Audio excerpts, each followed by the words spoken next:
Election commission ने अचानक से विशेष गहन पुनरीक्षण की घोषणा की है। नमस्कार, आदाब, सत श्री अकाल, जय भीम, जोहार। मेरा नाम है नवीन कुमार। क्या बिहार विधानसभा चुनाव के नतीजों को महाराष्ट्र और हरियाणा की लाइन पर ले जाने की तैयारी शुरू हो चुकी है? याद कीजिए, राहुल गांधी ने चुनाव आयोग पर सवाल उठाते हुए क्या कहा था?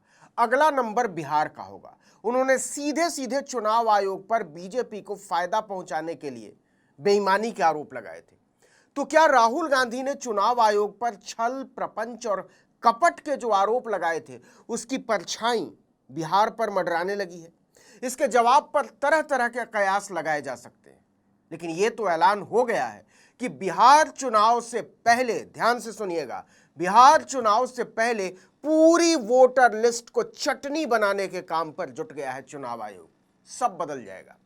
इलेक्शन कमीशन ऑफ इंडिया ने बिहार के लिए मतदाता सूची को नए सिरे से तैयार करने का आदेश दिया है कि अभी जो पब्लिश हुआ था वोटर लिस्ट फरवरी माह में, जो फ्रेश घटाव जुड़ाव के बाद अब पूरे 8 करोड़ बिहारियों का वोटर लिस्ट जो है उसको साइड कर दिया गया है।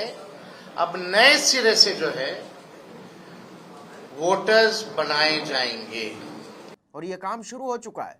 ऐसा किसी भी चुनाव में नहीं हुआ कि ऐन वोटिंग से इतने कम समय पहले पूरी वोटर लिस्ट को रिव्यू करने का काम किया जाने लगे। देखिए, बिहार चुनाव में कुछ ही महीने बचे हुए हैं। जुलाई अगस्त के बाद कभी भी चुनाव के ऐलान हो सकते हैं। ऐसे में चुनाव आयोग ने पूरी मतदाता सूची में संशोधन करने के लिए क्यों कहा है? इसके पीछे खेल क्या है? अब पूरे 8 करोड़ बिहारियों का वोटर लिस्ट जो है उसको साइड कर दिया गया है। अब नए सिरे से जो है वोटर्स बनाए जाएंगे। देखिए, साफ समझ में आ रहा है कि लाखों लोगों को वोटर लिस्ट से हटाया जा सकता है। और वो वोटर कौन लोग होंगे, किसके समर्थक होंगे, किस तबके के नागरिक होंगे? हम भी समझते हैं और आप भी समझते ही होंगे।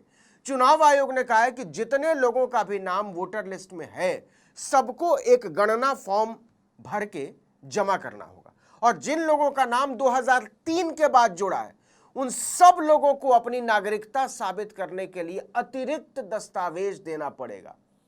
तो क्या यह चोर दरवाजे से एनआरसी लागू करने की तैयारी नहीं है? चुनाव आयोग ने इसे विशेष गहन संशोधन यानी स्पेशल इंटेंसिव रिवीजन कहा है। उसका कहना है कि अभियान पूरे देश में चलाया जाएगा।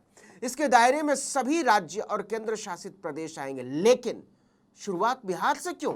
इरादा क्या है? देखिए, बिहार में नवंबर से पहले विधानसभा के चुनाव होने, मतलब अधिकतम 4 महीने का समय है। और इतने कम समय में पूरे वोटर लिस्ट का रिवीजन करना बहुत तरह के सवाल खड़े करता है। साफ तौर पे सवाल उठता है कि ठीक चुनाव से 2 महीने पहले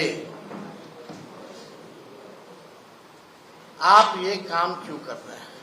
आपको बता दें कि बिहार में यह प्रक्रिया 25 जून को शुरू हो चुकी है और 30 सितंबर तक चलेगी। उसी समय फाइनल मतदाता सूची भी जारी कर दी जाएगी। मतलब इसके बाद वोटरों को आपत्ति करने और संशोधन के लिए इतना कम समय होगा कि उसे प्रभावी रूप से लागू ही नहीं किया जा सकता है। देखिए, महाराष्ट्र और हरियाणा के चुनाव में विशेष तौर पर चुनाव आयोग पर बेईमानी के आरोप लगाए गए। खुद लोकसभा में नेता प्रतिपक्ष ने अखबारों में लेख लिखकर तीखे सवाल उठाए और बीजेपी से लेकर चुनाव आयोग तक इस पर बिलबिला उठा। The entire opposition requests the data for the Maharashtra election.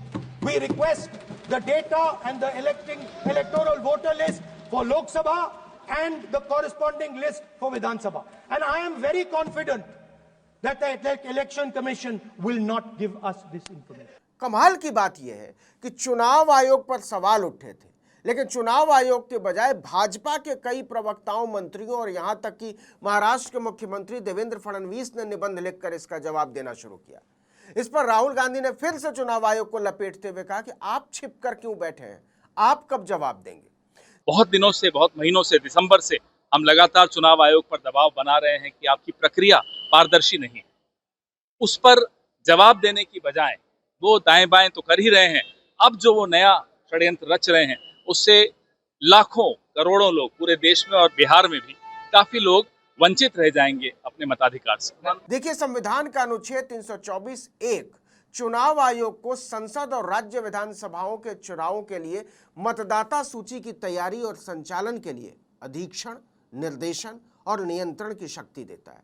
जनप्रतिनिधित्व अधिनियम 1950 की धारा 21(3) के तहत इलेक्शन कमीशन किसी भी समय किसी भी निर्वाचन क्षेत्र या क्षेत्रों के किसी भाग के लिए मतदाता सूची के विशेष संशोधन का निर्देश जैसा वो उचित समझे वैसे दे सकता है। मतदाताओं के पंजीकरण के नियम 1960 में कहा गया है कि चुनाव आयोग के निर्देश पर मतदाता सूची में संशोधन या तो गहन रूप से या संक्षेप रूप में या आंशिक रूप से किसी भी तरीके से जैसा कि चुनाव आयोग को उचित लगे किया जा सकता है।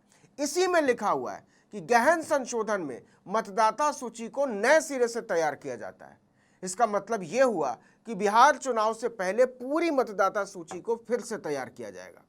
चुनाव आयोग ने इसके पीछे दलील दी है कि पिछले 20 वर्षों के दौरान बड़े पैमाने पर नाम जोड़ने और हटाने के कारण मतदाता सूची में महत्वपूर्ण बदलाव हुए और तेजी से शहरीकरण और आबादी का एक स्थान से दूसरे स्थान पर लगातार पलायन एक नियमित प्रवृत्ति बन गई है। क्या मासूमियत है। चुनाव आयोग की दलील है कि जो मतदाता पलायन की वजह से कहीं और चले जाते वो अपने मूल निवास स्थान की मतदाता सूची से अपना नाम हटाए बिना खुद को दूसरे स्थान पर पंजीकृत करा लेते हैं, जिससे सूची में दोहराई गई प्रविष्टियों की संभावना बढ़ जाती है। तो बीएलओ क्या करते हैं हर चुनाव से पहले? आदेश में कहा गया है कि इस प्रकार की स्थिति मतदाता के रूप में नामांकन से पहले प्रत्येक व्यक्ति का सत्यापन करने के लिए एक गहन सत्यापन अभियान की मांग करती है। लेकिन इसके बाद चुनाव आयोग ने जो कहा है वो कान खड़े कर देने वाला, और बिहार के लोग खास तौर पर इसको सुने, बंगाल के लोग भी।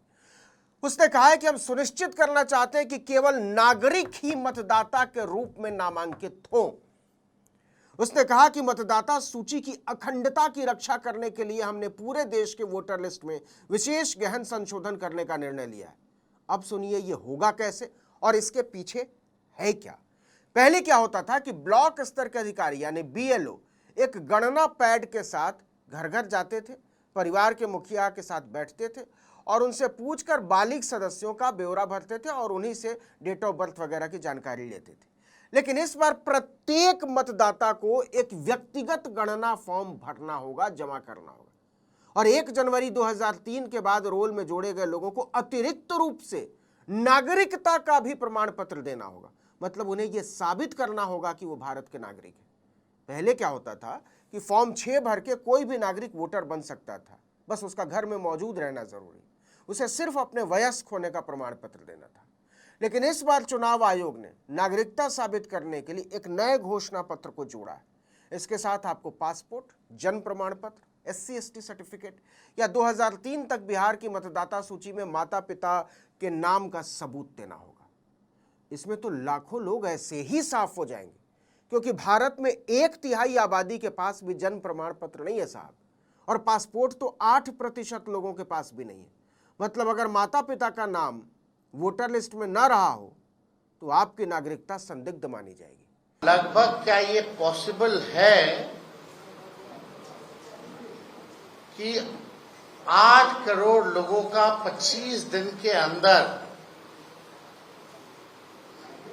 आप वोटर्स बना लें, डोर टू डोर जाएं, और यही नहीं, ऐसे ऐसे डॉक्यूमेंट्स मांगे गए हैं जो गरीबों के पास होंगे ही नहीं। अब चुनाव आयोग की होशियारी देखिए। उसने अभी तक इस बात का कोई सटीक आंकड़ा नहीं दिया कि कितने लोगों को अपनी नागरिकता का प्रमाण पत्र देना होगा। उसके पास तो डेटा होगा तो बताता क्यों नहीं चुनाव आयोग। 2003 से लगभग 3 करोड़ मतदाताओं को मतदाता सूची में जोड़ा गया है, ये तो फैक्ट है। अब 26 जुलाई तक बीएलओ घर घर जाएंगे और 2003 के बाद वोटर बने लोगों से नागरिकता का सबूत मांगेंगे, और नहीं दे पाए तो उसी समय नाम कट जाएगा। चुनाव आयोग ने साफ कहा है कि जिन मतदाताओं के गणना फॉर्म 25 जुलाई तक प्राप्त नहीं होंगे उन्हें इलेक्टोरल रोल से हटा दिया जाएगा। 1 अगस्त से 1 सितंबर तक हटाए गए नामों पर आपत्ति की जा सकती है। जरा सोच लीजिए कि 3 करोड़ मतदाताओं में से 10-20% को भी कागज के नाम पर हटा दिया गया तो चुनाव नतीजों में कितनी बड़ी हेरफेर की जा सकती है। बंगाल के मुख्यमंत्री ने चुनाव आयोग के इस कदम को एनआरसी से भी ज्यादा खतरनाक बताया है और आरोप लगाया है कि इसका असल मकसद चुनाव नतीजों को प्रभावित करना है। लेकिन ज्यादातर विपक्षी पार्टियां इस मुद्दे पर कान में तेल डालकर सोई हुई हैं। इस वीडियो में इतना ही, लेकिन अगर आपने आर्टिकल 19 इंडिया को अब तक सब्सक्राइब नहीं किया तो फौरन कर लीजिए, बेल आइकॉन दबाइए, घंटी जैसी आकृति लाइक कीजिए और कमेंट करके बताइए हमारा वीडियो आपको कैसा लगा। हमारा ट्विटर हैंडल है आर्टिकल 19_इंडिया और मेरा ट्विटर हैंडल है नवीन जर्नलिस्ट। नमस्कार।